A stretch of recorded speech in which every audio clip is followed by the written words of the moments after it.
Hi, I'm Trey Williams, physical therapist with Rehab Center. And today I'm going to show you how to get the correct height on both the cane and the rolling walker, and then also demonstrate proper walking technique to where you're a little safer at home.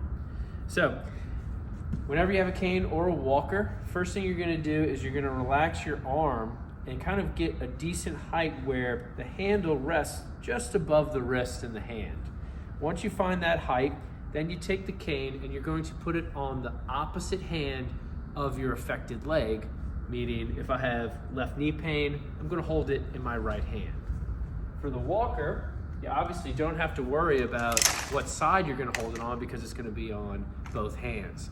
And the same holds true, is you just rest your hands at the side and you're going to find that handle resting a little higher than your wrist. That allows your elbow to be just a little bit bent. Now, when walking with the walker is going to be a lot easier than a cane. Essentially, you're going to come out forward, take a step with the bad leg first, and then follow it even with your good leg, just like this.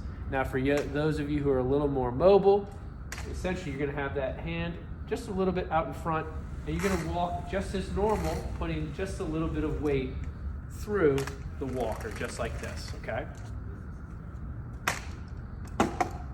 For the cane, you're going to have it, again, opposite side of the affected leg.